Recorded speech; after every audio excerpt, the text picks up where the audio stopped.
Steam sales go on all the time, sometimes for AAA titles, others for indie games just trying to get off the ground. I have absolutely no idea what is going on! But even when I already have a game that's put on sale, I tend to go back to it and give it another try. We all know Steam has some crazy sales that go on all the time, but one happened to catch my eye. A game I used to play so frequently when I didn't have a computer that was able to run bigger games, and that game was The Binding of Isaac. It was in the Stay Inside bundle. At retail price, this game goes for $180 Canadian, but you can get it right now for $22.45 Canadian. There are a ton of games in this pack, some that I've played and some that I've never seen before. But this video is about The Binding of Isaac, a true gem in my library, a game I'll return to time after time.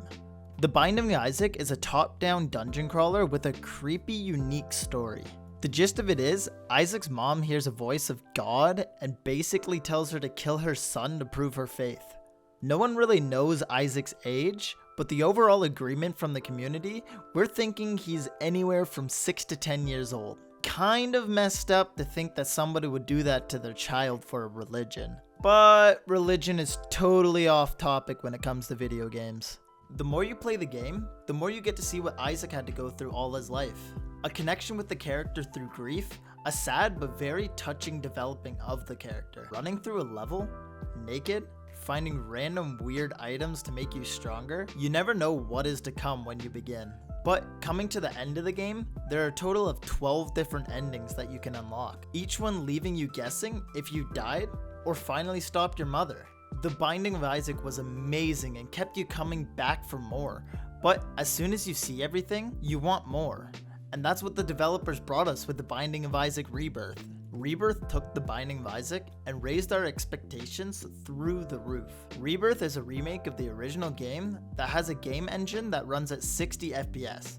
It has a new pixelated style artwork, polished visual effects, and a new soundtrack from Ridiculon, and hundreds of new rooms and retuned enhancements. If you thought your builds on the original were crazy, the new builds are out of this world. Coming back to this game over and over again, I always have a blast. It's nice to come to after playing more competitive games like Siege and CSGO.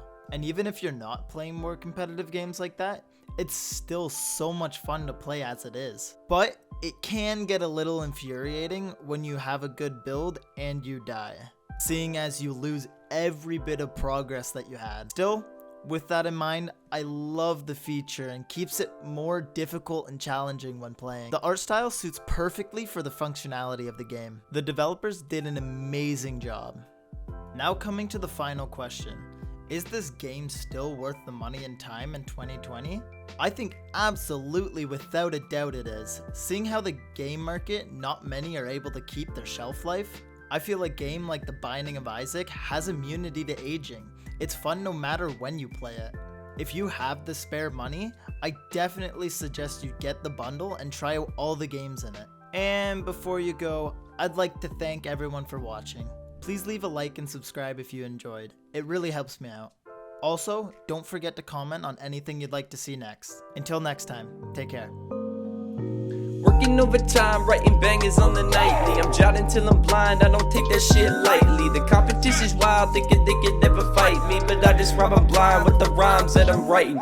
They've been doing shit just to spite me. I don't do this for clicks, I just hope the people like me. I know that you get pissed, cause I get up in your psyche. I think the shoe fits just as long as it's a Nike.